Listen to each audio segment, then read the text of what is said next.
Hai Sobat FKUNS, saat ini saya sudah bersama dengan Wakil Dekan Bidang Akademik dan Penelitian Dr. Ety Ponjorini Pamungkasari, Dokter Magister Pendidikan FISCM FISPH. Selamat pagi dokter. Selamat pagi. Boleh dong dokter berkenalan kepada Sobat FKUNS? Ya, perkenalkan nama saya Ety Ponjorini Pamungkasari, Dokter Magister Pendidikan FISCM FISPH. Ada lagi yang mungkin perlu diperkenalkan kepada teman-teman? Iya ada dokter. Jadi dokter Ety itu di FKUNS sudah berapa lama dokter? Ya baik, saya sudah bekerja di Fakultas Kedokteran UNS ini selama kurang lebih 24 tahun sejak tahun 2002.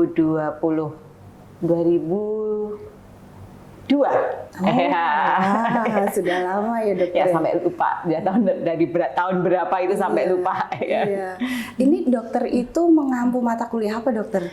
Ya pada saat saya masuk menjadi dosen di tahun 2002 itu saya ditempatkan di bagian ilmu kesehatan masyarakat. Nah, jadi saya banyak mengampu mata kuliah yang terkait dengan public health dan juga metodologi penelitian. Oh baik, kalau pengalaman dokter kan sudah lama sekali itu ya di FKUNS ya. Menurut dokter pengalaman yang menarik dan sangat berkesan itu apa aja dokter? Ya baik, jadi pengalaman saya semenjak saya masuk sebagai dosen di FKUNS pada saat saya masih menjadi dosen muda, ada hal yang menarik bagi saya, antara lain ada beberapa dosen-dosen senior yang sangat komit, yang sangat bertanggung jawab itu menjadi role model saya dalam menjalankan tugas kemudian sehari-harinya. Gitu. Beliau senior tetapi selalu mengayomi kepada dosen-dosen yang lain, selalu mengerjakan tugas-tugas dengan optimal, ya, itu yang kemudian sangat berkesan menjadi saya dan mungkin ikut membentuk saya menjadi seperti sekarang ini. Oke baik. Kalau ini dokter pencapaian dokter, kira-kira prestasi atau pencapaian yang mengesankan apa nih yang pernah dokter Ety terima? Ya, kalau untuk prestasi mungkin karena kalau menurut saya prestasi yang ada sebagai dosen itu bukan prestasi saya sebagai individu ya, tetapi prestasi yang mungkin diraih secara tim gitu ya. Ada beberapa kegiatan atau proyek-proyek yang menurut saya itu sangat menginspirasi saya sendiri gitu ya untuk nanti ke depannya juga berupaya semaksimal mungkin, seperti misalnya proyek-proyek yang banyak didapatkan oleh teman-teman dari public health ya, dan juga teman-teman dari medical education ya, misalnya HITIHE project kerjasama dengan banyak universitas di luar negeri, juga Sanisi project, dan kegiatan-kegiatan tersebut selain memberikan manfaat bagi institusi juga tentunya memberikan manfaat bagi saya secara pribadi gitu. Oh iya, kalau tidak salah kan dokter Ety dulu tuh alumni FKUNS ya dokter? Ya betul sekali. Itu boleh diceritakan tidak dokter dulu itu waktu mahasiswa itu seperti apa? Terus perbedaannya dengan sekarang waktu dokter Ety sudah jadi dosen dan pimpinan itu seperti apa? Dan juga terakhir dokter, perbedaan mahasiswa dulu dan mahasiswa sekarang itu seperti apa? Gitu. Ya oke, baik. Jadi pertanyaan yang pertama saya jawab dulu ya tentang perbedaan zaman dulu kuliah di kedokteran dengan yang di sekarang. Dulu saya itu angkatan 1993, ya, sudah tua ya, sudah tua. Nah perbedaannya tentu saja yang pertama misalnya dari sisi kurikulum ya, kurikulumnya dulu masih pakai kurikulum konvensional. Jadi mata kuliah anatomi sendiri, fisiologi sendiri, dan lain itu sendiri. Kalau yang sekarang kan pakai sistem blok, ya sistem blok yang sudah banyak yang diintegrasikan di situ. Nah dengan adanya perbedaan tadi, ya otomatis ada perbedaan di penjadwalan, kemudian juga sistem ujiannya juga berbeda. Kalau dulu itu ujian itu misalnya selama 2 minggu setiap hari ada ujian. Ujiannya sehari bisa 3 atau 2 mata kuliah itu biasa ya. Kalau sekarang kan ujian blok itu 1 hari hanya ujian blok dan itu sudah disebar-sebar, tidak ngumpul di 1 hari. Sehingga kalau zaman dulu itu belajarnya ya harus siap begitu musim ujian. Ya kita besok mau ujian 2 mata kuliah, 3 mata kuliah harus siap ya. Nah kalau sehari-harinya sih sama, ada pretest, posttest, responsi dan kegiatan praktikum yang lainnya sama, tetapi memang lebih ke pembelajarannya. Dari sisi sarpras tentu saja berbeda. Zaman dulu kan ya sarprasnya masih ini ya apa adanya ya. Kalau sekarang sarprasnya sudah sangat menunjang baik untuk kegiatan akademik maupun untuk kegiatan kemahasiswaan. Kita juga sudah ada student hub itu ya, itu yang baru. Itu sarprasnya tentu saja berbeda. Tetapi tentu saja zaman dulu pun semua kegiatan tetap berjalan ya, karena memang beda masa ya, beda sarpras itu seperti biasanya tetap ada. Itu sih kalau untuk perbedaan antara kuliah zaman dulu dengan zaman sekarang. Untuk UKM ya, UKM zaman dulu itu yang ada Fagus dan Eritro mungkin ya, dan dulu kan belum ada BEM, dulu adanya senat akademik. Ya, dulu adanya senat akademik, bukan senat mahasiswa ya, senat mahasiswa. Nah, senat mahasiswa, kemudian juga ada Fagus, Eritro, paling hanya itu ya. Ini SKI dulu juga ada ya. Nah, saya dulu waktu mahasiswa berusaha mengikuti sebanyak mungkin UKM yang ada dan kegiatan yang ada ya. Ya entah kenapa memang sudah tertarik dengan berbagai kegiatan untuk berorganisasi ya, karena menurut saya dengan banyak berteman itu sangat membantu saya sebagai mahasiswa ya, sebagai mahasiswa baik dalam hal akademis misalnya ya, karena kan dengan banyak berteman itu kalau di kedokteran itu kan kita bisa dapat banyak share informasi ya, share informasi misalnya teman ada yang punya materi apa gitu, itu dibagi ke teman-temannya. Nah, itu sehingga memang dari dulu saya sudah berusaha untuk ya hidup saya mungkin separuh di kegiatan akademik, separuh di kegiatan kemahasiswaan. Sampai kadang-kadang pernah saya sering ya pulang jam 12 malam, jam 10 malam, itu hampir setiap hari dulu ya. Karena kegiatan kemahasiswaan yang diikuti tidak hanya satu, tapi ya banyak, hampir semuanya. Di Senat juga ikut, di Fagus juga ikut, dan berbagai kegiatan yang lain itu sih. Kalau persamaannya ya kuliah zaman sekarang dan zaman dulu jadwal padat itu pasti ya. Jadi mahasiswa saya dulu dihadapkan dengan jadwal yang padat, sekarang juga sama itu sih. Ya.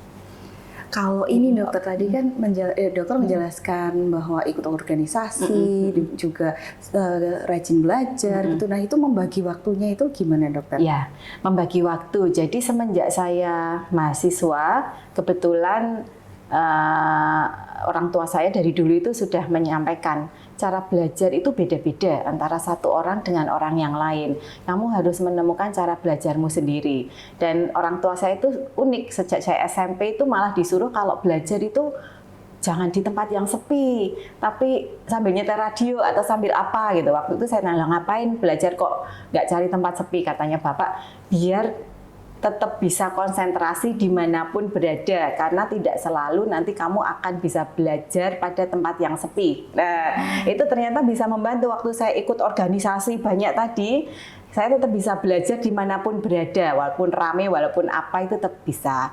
Dan tadi menemukan waktu terbaik kapan kita harus belajar.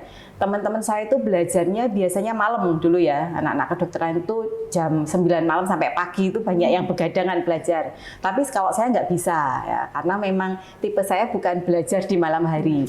Jadi saya selalu meluangkan waktu setiap hari, paling tidak 1 atau 2 jam untuk belajar. Walaupun nggak ada ujian, walaupun nggak ada responsi atau apapun, tetap diusahakan membaca materi. Nah, itu setiap hari kecuali Sabtu Sabtu ya, Minggu pun, Minggu malam biasanya saya udah belajar. Nah, waktu itu di waktu saya bisa belajar biasanya setelah maghrib, sholat, ngaji. Nah, itu saya belajar. Nanti paling selisih sholat isya sebentar. Selesai jam 8 atau setengah 8. Tapi kalau itu dilakukan setiap hari kan saya sudah nyicil. Nah, jadi kalau misalnya besok ujian, hari ini ada acara UKM pun, saya biasanya nggak terlalu masalah. Memang sama orang tua sudah dibiasakan kalau belajar itu besok tes, hari ini harusnya nggak full belajar. Direview toh aja, karena butuh stamina yang fit untuk ujian besok. Gitu. Jadi hari ini, kalau besok udah ujian, hari ini tuh istirahatnya harus cukup. Nah, itu karena sudah terbiasa seperti itu, jadi itu yang saya lakukan pada saat kuliah, dan ya alhamdulillah cukup berhasil untuk saya. Makanya untuk mahasiswa juga sampaikan bahwa belajar itu waktunya bagaimana, kemudian caranya bagaimana itu sangat individual. Nggak bisa kita ikut-ikutan teman kita. Saya pernah nyoba belajar malam hari. Waktu teman kos saya pada belajar, saya bangun belajar dan ternyata malah nggak bisa masuk gitu.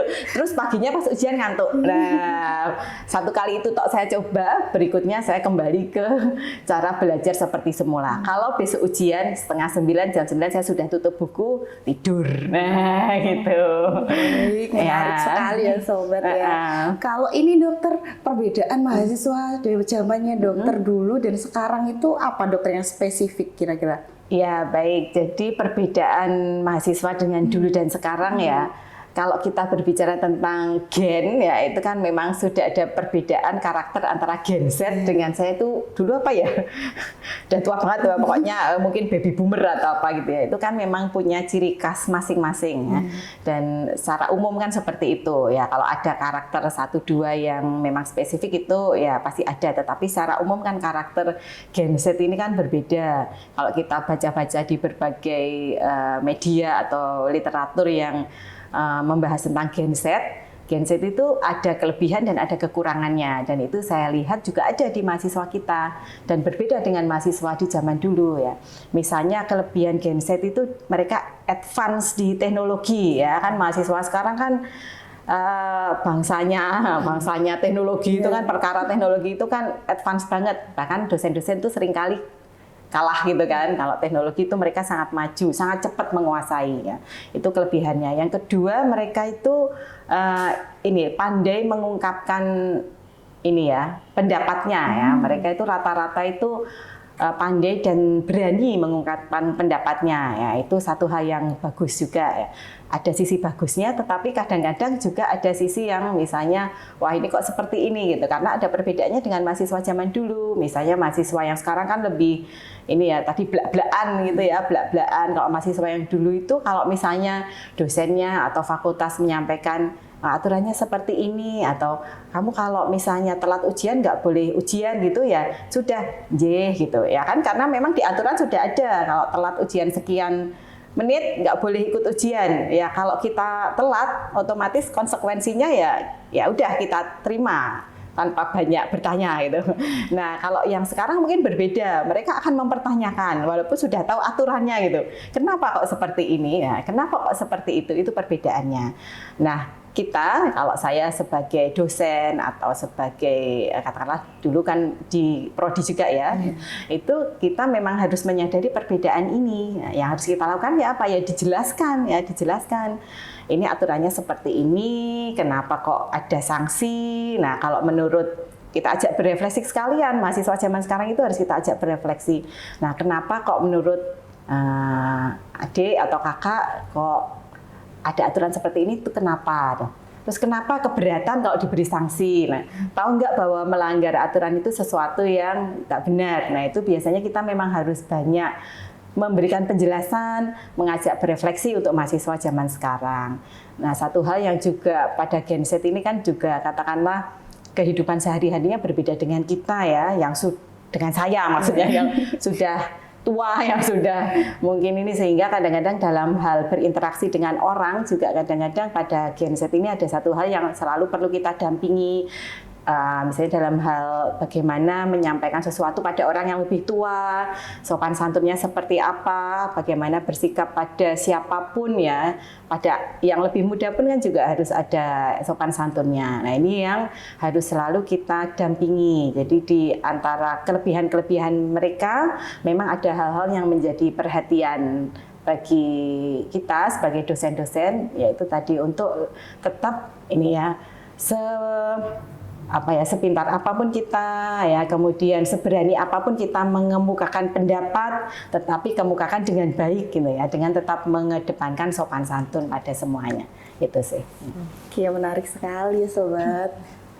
Nah dokter Eti ini kan kegiatannya banyak sekali ya dokter ya, sebagai pimpinan FK, sebagai dosen, sebagai ibu. Nah itu kira-kira kan pasti dokter ada nih masa capek, lelah, jenuh. Nah itu stress release-nya bagaimana dokter?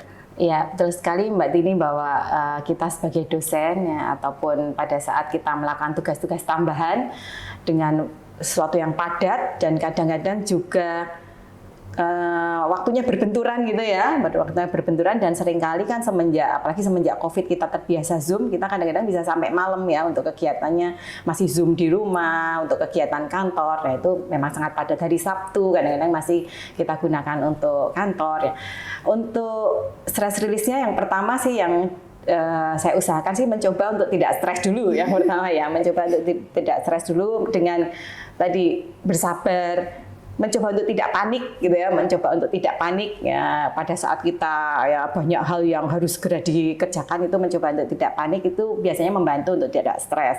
Tapi ya memang tetap ada kadang capek ya, capek, jenuh itu ada. Nah, bagaimana supaya saya gitu tidak merasakan itu capek? Yang pertama, biasanya saya meluangkan waktu untuk berolahraga. Kalau saya sudah merasa capek banget, itu justru saya merasa harus olahraga, nggak malah harus rebahan gitu, nggak ya. Wah, ini saya harus ambil sepatu olahraga, harus kemana gitu ya. Misalnya olahraga di ya lari sebentar ke Manahan, atau yang jelas kalau ada olahraga di kampus saya usahakan untuk ikut ya, atau senam di rumah ya. Di YouTube kan ada ya, kita bisa milih-milih, yaitu kita bisa senam di rumah, mau yang 15 menit ada, yang 30 menit ada gitu. Jadi perlu meluangkan waktu untuk olahraga, itu benar-benar menjaga kita itu supaya saya itu tetap waras fisiknya ataupun pikirannya. Kemudian tetap meluangkan waktu untuk kegiatan-kegiatan yang sifatnya hobi ya, seperti menari ya, menyanyi ya. Kebetulan di FK ini kan ada wadahnya juga, ada gladi beksan ya, sehingga saya termasuk aktif juga untuk mengikuti kegiatan menari, karena menari itu selain tadi mengurangi kejenuhan, stres, itu juga bisa menyehatkan secara fisik ya, karena kan ada gerakan-gerakan yang ya sebenarnya kita keringetan juga loh kalau menari ya, tidak hanya kalau olahraga ya. Kemudian menyanyi ya, menyanyi itu juga sangat ini ya, stress release kalau menurut saya ya, mengurangi kejenuhan ya, karena itu tadi kita bisa ya meluapkan ekspresi ya, dengan menyanyi. Kita juga ada, kebetulan saya juga tergabung di Gladi Band ya, yang memang pada kegiatan-kegiatan tertentu kami juga ada latihan-latihan yang memang itu sangat membantu untuk mengurangi kejenuhan. Jangan lupa jalan-jalan, itu penting sekali ya. Healing-healing ya, healing-healing. Kita mungkin bisa setiap weekend atau apa, healing-healing yang ya tipis-tipis juga enggak apa-apa gitu kan. Misalnya dengan kalau weekend dengan anak-anak gitu ya. Atau kalau misalnya kadang-kadang saya meluangkan waktu makan siang sebentar dengan teman-teman ya. Mungkin pernah ketemu di itu di belakang itu ya. Itu kan saya sering ya makan siang dengan teman-teman. Ya sekadar kadang-kadang janjian yuk makan bareng gitu. Kemudian ya kadang-kadang di situ tuh yang dibahas juga kerjaan juga sih ya. Tapi rasanya beda karena ada teman-teman gitu. Walaupun di awal ayo kita makan tapi nggak boleh buka laptop gitu. Tapi kenyataannya sampai sana ini gimana ya penelitian ya gitu, itu nggak apa-apa ya. Tapi biasanya karena ada ketawa bareng ya. Intinya itu kalau kita berteman ya, itu juga bisa mengurangi kejenuhan ya. Kita juga bisa ada teman untuk kita ajak bicara ya, curhat-curhatan ya. Curhat-curhatan itu sangat membantu tadi keseimbangan hidup saya ya. Oke. Kalau harapan dokter ke depannya itu dokter Eti berharap bagaimana tentang FK pada umumnya, tentang pribadi dokter Eti sendiri? Ya, kalau untuk Fakultas Kedokteran UNS tentunya harapan saya semakin berkembang, semakin maju, semakin bisa melakukan kegiatan-kegiatan dan mendapatkan prestasi-prestasi internasional, semakin dikenal di kancah internasional. Itu harapan saya. Mutu juga pasti harus selalu dijaga. Kemudian menghasilkan lulusan-lulusan yang bermutu ya. Juga kalau untuk saya pribadi, harapan saya ke depannya tentu saja akan semakin banyak manfaat untuk semuanya gitu. Yang selalu berusaha untuk jadi selalu lebih baik, itu saja sih. Selalu belajar dari siapapun dan kapanpun. Ya, gitu. Kalau untuk mahasiswa nih dokter, khususnya mahasiswa, itu kan dokter di bidang akademik dan penelitian. Nah, untuk mahasiswa sendiri harapannya bagaimana dokter? Ya, harapan saya tentu saja seluruh mahasiswa yang ada di Fakultas Kedokteran UNS ya, baik prodi S1 Kedokteran, S1 Kebidanan, S2, S3 ya, kemudian teman-teman dari dokter spesialis. Tentunya harapannya selama masa studi selalu melakukan hal-hal yang bisa memperlancar studinya. Kemudian juga membentuk karakter atau attitude yang baik. Selalu berusaha mengembangkan soft skill karena kan nanti setelah lulus menjadi ya dokter atau dokter spesialis atau bidan, soft skill itu sangat penting ya. Jadi kita tidak hanya membutuhkan kemampuan kognitif saja, tetapi pendukung-pendukung itu yang membentuk karakter kita itu juga sangat penting. Nah, setelah itu diharapkan tentunya lulus menjadi meraih kompetensi ya, menjadi lulusan yang kompeten sesuai dengan program studinya masing-masing dan nanti bekerja menjadi tenaga atau profesi kesehatan yang amanah ya, dan selalu membawa nama baik alma mater. Oke, baik. Ini pertanyaan terakhir nih dokter. Kan dokter itu dalam menjalani kehidupan tuh ada moto hidup sendiri. Nah, kira-kira apa sih moto hidupnya dokter Eti itu? Ya, kalau moto hidup ya berarti tidak hanya sebagai dosen ya. Kalau yang untuk sebagai dosen mungkin saya punya juga semacam kan moto ya, seperti kata-kata kalimat sakti ya yang akan selalu saya ingat di keseharian saya yang dari Ki Hajar Dewantara itu Mbak ya. Jadi kita sebagai dosen kan yang pertama ing ngarsa sung tulodo, ing madya mangun karso, tuturi handayani. Itu kalau saya sebagai dosen selalu mengingat itu ya, sehingga dimanapun kita berada sebisa mungkin menempatkan diri, kalau di depan yang memberi teladan, kalau di tengah kita membangun motivasi ya, membangun orang-orang di sekitar kita supaya bisa berjalan bersama. Kalau kita di belakang kita mendorong, memberikan support gitu supaya semuanya juga bisa berjalan dengan baik. Itu kalau sebagai dosen. Tapi kalau secara umum ya tadi moto atau hal-hal yang menurut saya mewarnai hari-hari saya baik di pekerjaan ataupun di rumah. Yang pertama kata kuncinya adalah menghargai. Ya. Menghargai itu bisa menghargai apapun ya, menghargai orang, menghargai waktu, menghargai apa yang sudah Allah berikan ke kita. Ya, dengan menghargai tersebut kan kita bisa memberikan makna pada apa yang kita lakukan dan juga pada apa di sekitar kita. Yang kedua, setelah menghargai ikhtiar ya, ikhtiar itu menurut saya penting ya, baik di rumah maupun di kampus misalnya itu sehari-hari kita harus melakukan upaya-upaya supaya semuanya itu berjalan dengan lancar. Karena kan saya selain di kampus juga menjadi ibu ya di rumah. Nah, itu dengan kita berikhtiar di rumah ataupun di kampus berusaha supaya tanggung jawab di rumah ataupun di kampus itu bisa berjalan dengan baik, itu semuanya perlu ikhtiar ya. Kemudian yang ketiga apa ya? Bersabar mungkin ya. Bersabar. Jadi kalau kita sudah berikhtiar semaksimal mungkin, ya tentunya kita harus punya kesabaran. Kesabaran terhadap hasil apapun yang diberikan Allah ke kita, ya kita terima. Ya kemudian dengan bersabar tersebut bukan berarti kita terus berhenti, ya, menerima begitu saja, tetapi kita bisa berefleksi, mengevaluasi apa sih yang masih bisa diupayakan, gitu. Atau apa yang memang ya sudah kita bisanya menunggu Allah kehendaknya bagaimana. Nah, itu jadi mungkin tiga hal tadi yang saya usahakan dalam keseharian di hidup saya, yang hidupnya terbagi antara kantor dengan rumah, ya diwarnai dan selalu mengingat tiga hal tersebut ya, supaya hidup juga menjadi seimbang ya. Seimbang itu memang kita membutuhkan dalam hidup itu kan ada work life balance ya, harus seimbang antara di rumah dengan di kampus, tidak melupakan tugas sebagai ibu, tetapi tugas utama yang sudah ya kita di awal dulu waktu melamar kerja kan sudah ditanyakan kira-kira apakah akan menerima semua pekerjaan yang diberikan, apakah akan memilih-milih. Saya ingat sekali dulu waktu melamar kerja kita sudah komitmen, ya saya akan mengerjakan apa yang memang dibutuhkan oleh institusi. Nah itu supaya seimbang tentunya kalau saya pribadi menggunakan tiga kata atau tiga moto tadi. Dok, singkat saja pesan untuk mahasiswa FKUNS. Ya, untuk mahasiswa FKUNS semua prodi ya dan semua tahapan dari S1, kemudian profesi, dan juga PPDS. Yang pertama, fokus pada tujuan kalian pada saat masuk ke sini, yaitu untuk menjadi lulusan yang berkualitas. Yang kedua, jangan lupa seimbangkan hidup kalian dengan mengasah soft skill, ya, misalnya dengan mengikuti kegiatan-kegiatan yang ada, dan juga tadi tetap harus meluangkan waktu untuk melakukan hobi-hobi yang positif. Ya.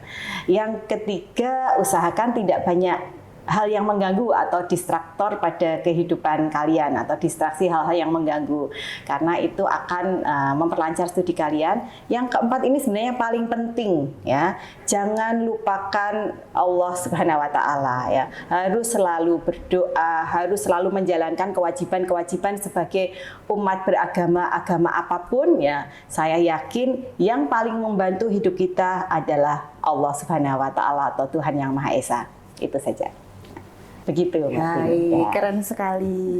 Baik, terima kasih dokter atas waktunya. Demikian sesi obrolan singkat dengan Dokter Ety. Terima kasih sudah menyimak dan see you again. Bye-bye.